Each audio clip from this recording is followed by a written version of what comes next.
Welcome back guys to another video here in sunny Barbados with me, Jay, Expat Barbados. In this video I am so excited to share a beautiful couple's journey to Barbados. J, so that's J-O-D, J-O-R, That's J-O-S. M-N, so it's got to be before that, isn't it? Learn how a chance birthday trip to Barbados in 2022 uncovered ancestral links for one of our guests, and with it an unexpected pride in a country she had never visited before. In 2023, she returned with her husband and family to share the possibilities. Then in 2024, they returned again and took part in one of my first Expat Barbados personalised relocation tours. Got hot neck cars over there, Ferdinand over there, got 6 men bay there. So yeah, so this area again is a beautiful area to consider, not too far from Speightstown. And in April this year, yes this year guys, 2025, they were back again, this time to finalise their future seasonal home. Want to know more? The tips, the tricks, the hows, the whys? Keep watching guys. We decided to make them a cheeky offer.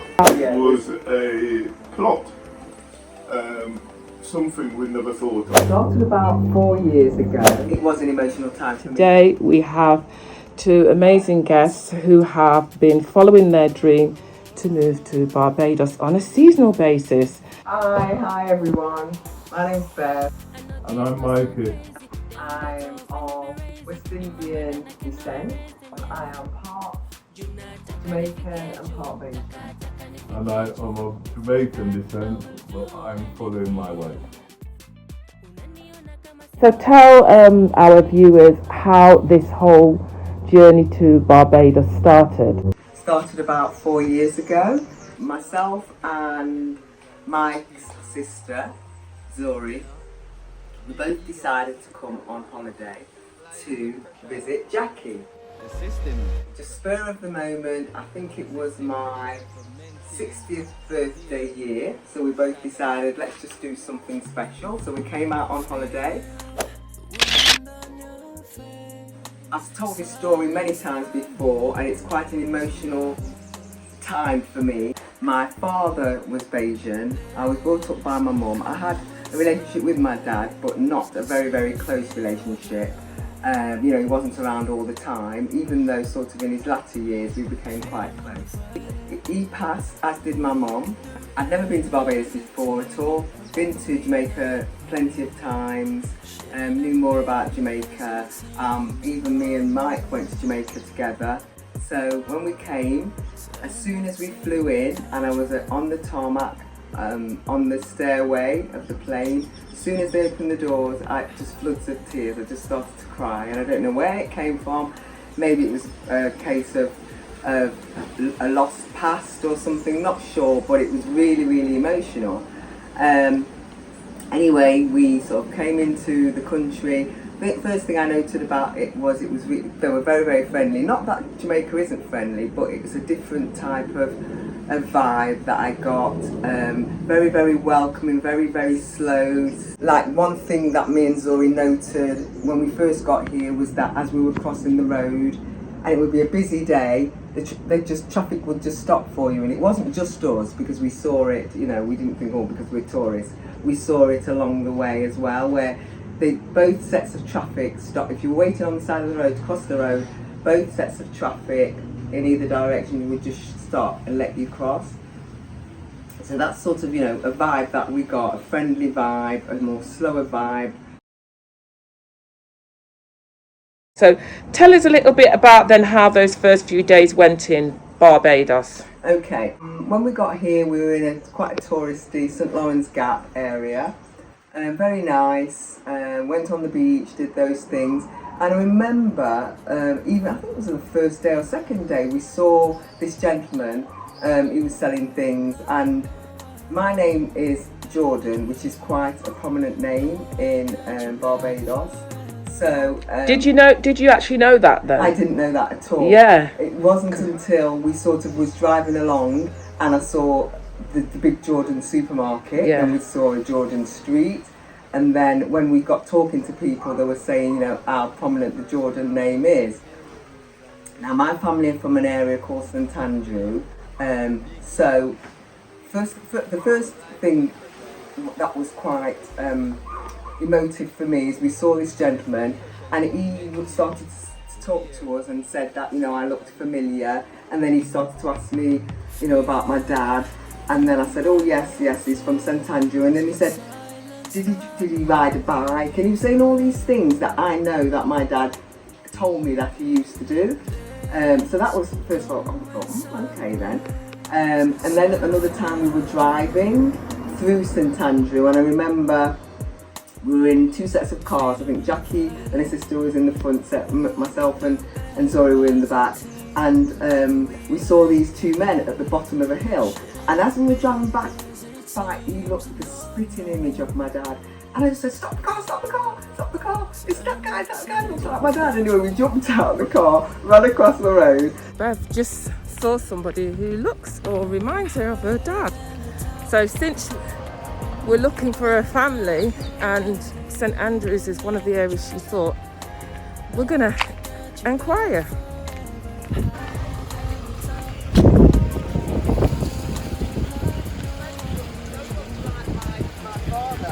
No, my father's class. Yeah, sorry. So what's your name? Anthony. I'm a Jordan, and yes, and I think my dad is from this parish. This gap and up here. You've got a Jordan. Okay. Thank you. Nice to meet you. Yeah, thank you. And I said, what's your name? Anyway, what was funny was the gentleman next to him said, he said, what's your name? And I said, Jordan. He says, oh, some Jordans live up the road. And I said, well, what's your name? He goes, well, I don't even know what my last name is, so I could very well be related to you, which is really funny. But we didn't follow that up, because I thought, well, Jordan's up the road, I don't know anything about them. I don't want to intrude or do anything like that. So for me, it was still just a trip, you know, to come and see the island of Barbados. But Zori and Jackie, they both sort of were quite interested in my history and sort of encouraged me to sort of investigate it a bit more. So we went to the archives.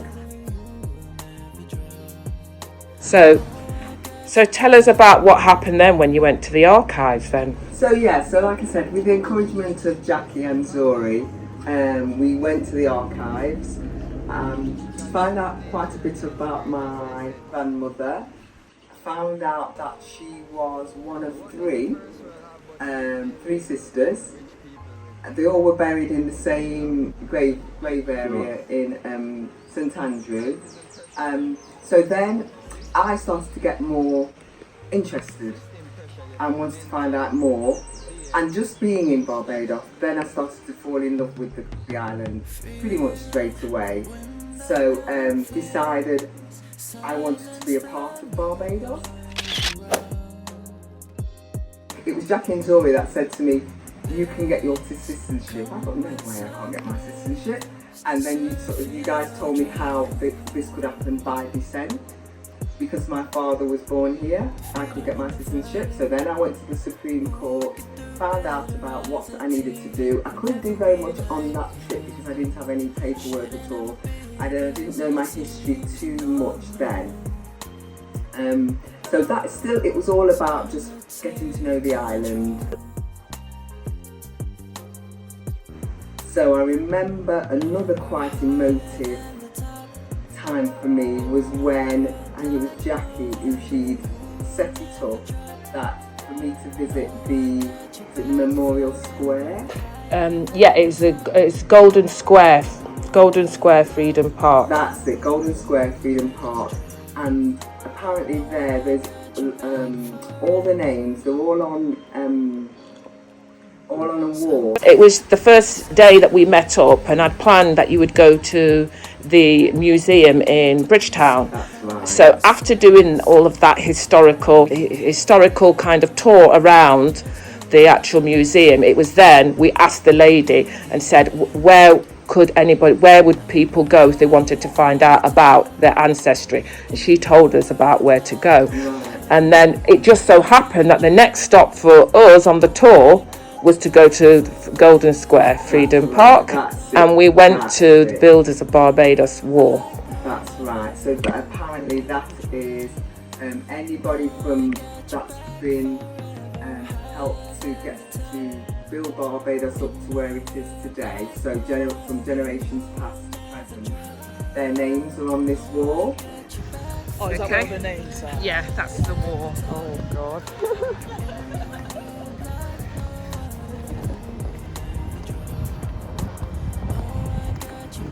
And it's all in alphabetical order, so it's quite a long wall and it curves around. So we were walking around and I didn't even think I'd see my name, but I thought, oh, let me just try to see if there's any Jordan name here. So I looked up and there was a Jordan, but it wasn't spelled my Jordan. Yeah. Where? No, that's Jordan. D-O-N, that's O-N. No, mine's A-N. And so I thought, no, I'm not there. And then I remember Jackie said, just look up a bit there. So that's H. And I spotted it. And I looked up and I saw it and that was it. I just started to cry and cry and cry. Because the significance of that was just something to say that my name was very, very important. And I won't go into it of why it's so emotive for me, but in the UK, from childhood, I had a different name to my other siblings, so I wasn't very proud of my name back then. But the pride that I got from seeing my name, that's still with me now, as you can tell when I'm talking about it. So yeah, that's just sealed it then. As soon as I saw that, I thought, I need to be here, I need a part of this. So from then on, there was something inside me that sort of just pushed me on to the present day where we are now, 4 years on, and we are now together building a property in Barbados. In that time, and I'd say it's a short space of time, and it seems to happen quite easily for saying it's a Caribbean country and you always hear about things being slow and taking a lot of time and being difficult. First year, so when I went home, I sort of found out about my citizenship. I got my citizenship within 5 months. I got my citizenship. My passport then came within a couple of months after that. The next year we all came back, so we all came back as a family. So when we got back, we spoke to Mike about it, myself and his sister. And it was funny because I didn't think he'd be on board with it. His sister said there's no way he'll be coming. When he sees how beautiful this place is, he'll fall in love with it just like we have. So when we came back, we told him about it. Yes, he wanted to come. My son, Mike's son as well. So we came as a family on our next trip and everybody fell in love with it. Mike, you tell them how you felt when you came. Or why you felt you wanted to come? I wasn't convinced when she came back and said she wanted to come back to Barbados and we should get a place in Barbados.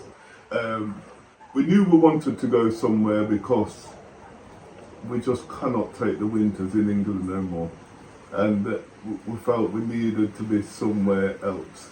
You know what I mean? We're getting on in years and we needed to be somewhere else.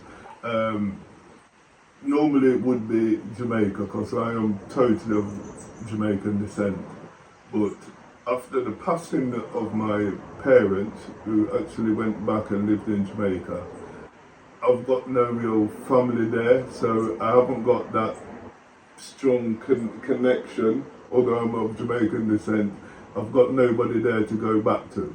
So when Bev said, let's go out to Barbados and told me about it, I said, all right, we'll go and see, mainly to placate her.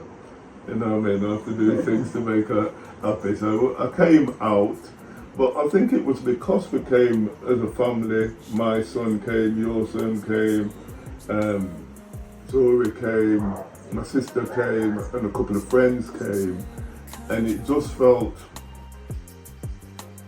peaceful.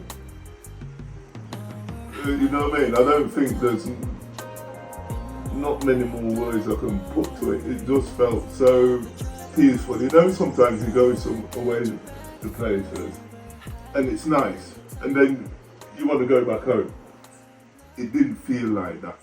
You know what I mean? It didn't feel like that. So when she says we need a holiday, we need not a holiday place, somewhere to another place, 6 months of the year, seasonal. We can't stop in England through the winters no more. We're coming to this age. And she said Barbados, and after I'd been, I said, yeah, I'm fine, I'm up for it. And I think also it was on that trip that myself and my son, we went to the Supreme Court, and I got all my father's papers. We went to my grandmother's gravestone, which was also another emotive. I felt like that year, that particular year, all I did was burst into tears, because there were so many things during that trip that was so personal and emotive for myself and my family as a whole. So yes, we drove to the area where my family are from, met up with family, cousins. They told me all about my family history, how my grandmother kept her Jordan name, where the other two sisters, they took on Murphys as well, so they took on, there's an Irish element in there, with plantation owner or whatever, so they took on the Murphy name, but my grandmother kept the Jordan name, and apparently she was a little bit, what's the word? Rebellious, and I'm sure I took on some of that. Yes, definitely. So yeah, and that was so nice to hear. So anyway, myself and my son, we were driving around. We found the church and the graves, where all the graves were. So we was walking around and we saw lots of different names, and all the names were in areas, so you could tell, you know, they were families. And we saw Jordans, but I couldn't find my grandmother. And I was walking, and it was my son who found it, and he shouted to me. He said, "Mum, she's here," and we went to it, and that was another cry. We held hands. I just looked at him and I thought, thank you so much for giving me that opportunity to be here. So on that trip as well, I think I took my son to the war as well. And he just fell in love with Barbados. He said, Mum, I want to come, I want to be here as well. Can you find out about my citizenship? So we went home. So that time I got my citizenship, but I hadn't got my passport. And I think it was the next year, which was last year, is when I came and I managed to get my passport, which was so easy. I just went to the immigration and gave them my citizenship papers, and then they signed my passport, and I walked out with my passport, which is, and I'm telling you, the pride of getting this passport. There it is. Wow. And the pride of that. And I remember we went to the reggae festival, and at the reggae festival they do the Barbadian anthem, the national anthem. Well, when I heard that, I shot up, my hand was on my heart, and the tears in my eyes, the pride of this. I don't specifically know why, but I am so proud to be Barbadian. That's beautiful. I was part of that story, which is amazing, and it's your story, it's Mikey's story, it's the family story, and so for me it's just a privilege to have been a part of that. And I'm going to put in some reels or some videos from that very first time when we went, after the build of the Barbados Wall, we went to the beach, I think Black Rock or Bats Rock, one of Right, those, that's right. and we was walking along there, and yeah, I'm going to put in that bit, and you said something very poignant, and it's happening. You said, yes, and we're going to be emigrating to Barbados, and we're like, oh. And you'd only been there, I think that's about your second or third day. Yeah, I think it was. Yes, It was. yeah, so it was very, amazing that you should have that feeling. Look at that. Yep. There. Absolutely beautiful. So yeah, day 3, is it? Yes. Day 3. It's only Day 3. Just day 3. And we're all emigrating here. Quickly, soon. So tell us a little bit about your journey over this last year then, because what's amazing is that you've got the passport now, you're a citizen, and you've got an ID as well. Yeah. So you've got an ID card, and this time when you came, we went together to open your bank account after you tried last year, didn't you? Yeah. So what happened last year? Last year when we tried to open the bank account, we went to one of the bigger banks, and because I didn't have certain paperwork, and then they said, oh, we do it online now. So I sort of shelved the idea, went home, tried to do it online, but then shelved the idea again. And I think I'd got the passport, I'd got the citizenship, so we were just sort of sitting back. We thought about coming and buying property. So when we came last year, we got an estate agent and we toured the island, didn't we? Yeah, Because we're trying to find what area suits us. yeah, so we sort of got a car and we drove around the whole of the island, from west, north, we started on the west side, north side, over on the east side, down on the south side, yep. all the way round. It took us a day. So Jack was just saying about when it was quite easy to do. Yep. And it was so interesting, wasn't it? Mhm. And so beautiful. Different areas were so beautiful. And also, last year we stayed, because the first year we stayed on the west coast. Yeah, it was kind of The first year we were together, because when I came first, I stayed on the south coast, yeah. southwest coast. The second year we came, we were on the west coast with the family. Yeah. We were in Westmoreland. Oh, you were in Westmoreland. That's right. it. That's so on the it. west coast. Yes. And then the third year, that was when we were in Fitz Village, which was still on the west side. But St. further James. down, yeah, but Further down, yeah. So we decided that we wanted to be on the west coast, I think. Yeah, but further up. Yes, but further, well, at the time we weren't sure. I Yeah. think we stayed at Fitz Village, and that's what made me make the decision that I wanted to be a bit north. Yes. If you do come, it is worth going around the island and making that decision of where suits you really. So we got an estate agent as well, got in touch with some estate agents, and they took us around different properties, and made a decision of places we didn't want to be at, wasn't Yes, it? yeah. I think that's what happened. It made us feel right. This isn't what we want, rather than it is what we want, because it is very touristy in certain areas, and we wanted to be more along the Barbadian setup amongst its people, rather than amongst in a catered community.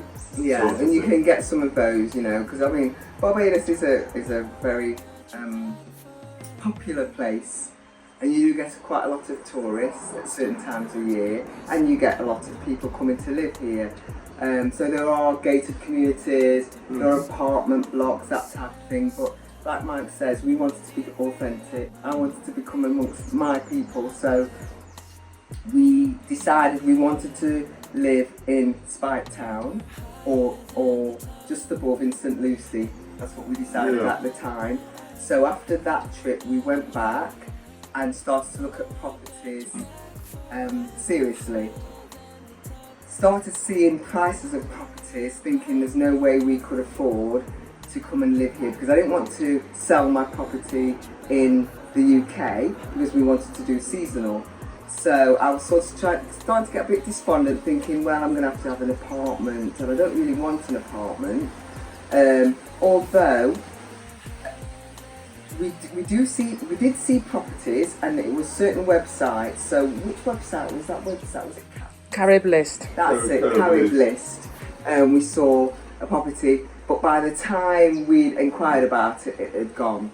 Within 2 days. Yeah, within. Was 2 that the days. one I went to look at That's for the one you? that you went to look at for us. Yeah. So it is quite a competitive market. You have to be ready to roll. If you see something, you have to be ready. And with the finances, and have your setup ready. So we did, but like I say, by the time we'd rang them even, it was under offer. So I think it was near Christmas, and it was only just last year, and we're in May now, so we're talking about December. It was a Sunday. If we remember it. Mike, because he's the researcher, he was, once we were on board with it, he was the one that was pushing and making the dream happen. I'm a realist, and I start to think, well, if it's not there, well, it'll happen. But I start to get a bit more laid back, where he's on it all the time. So he's the one that actually saw the property, so you go again. No, it wasn't a property, was it? Oh, it yeah, was a plot. Something we never thought of. And I was just looking through estate agents, and I saw a plot. And what made it interesting was that the foundations had been put in. It was in a perfect area we wouldn't have thought we would have got. Right in the area where we thought we would have never been able to afford, but it was a plot, and the foundations had been laid, so it made it easy. So I was in the kitchen, went into Bev, and I said, what do you think of this? Not thinking of it, anything of it too much really. Bev looked at it and says, get on the phone to them tomorrow morning. I phoned them the next morning, and they said it was available. Phoned Bev, who was at work. We decided to make them a cheeky offer. We should have made them a cheeky offer. Yeah. And within 15 minutes, they came back and said, yeah, Accepted. was accepted. I tell you, I was so happy. I was so happy. So then that was it. From then, we were just on it. We had to then find an attorney, which we were able to do. And it's good to have friends. That's one thing I have to say. It's good to have friends, because you do need recommendations for whatever you're going to do. You need people who know people who know people. And that's how we've got to the stage we are right now. So we got recommended an attorney. She was on it. We had to then get all our paperwork together, get a lot of notary signatures, the things. But it was done really quickly, and I'd say by January, and we were like, I think it was about the 17th of December, and by January, offer accepted, papers gone in, and the journey had started pretty much. So then it was a case of us sorting out about how we're going to go ahead and build this property. And because neither of us had done anything like that before, it was quite a daunting thought. Yeah. Welcome to our plot of land. What attracted you to this plot? Could buying a plot of land be your route to a seasonal or a long-term stay in Barbados? It's 5 minutes. Over there. Over there. These 5 minutes. Did you know that you can make a great saving buying a plot of land where the actual foundations have already been laid. Want to know more? Check out part 2, coming soon. Hey guys, we're outside the CIBC Bank in the middle, the heart of Wrightstown, and I'm here with my beautiful friend. Good morning. Good morning.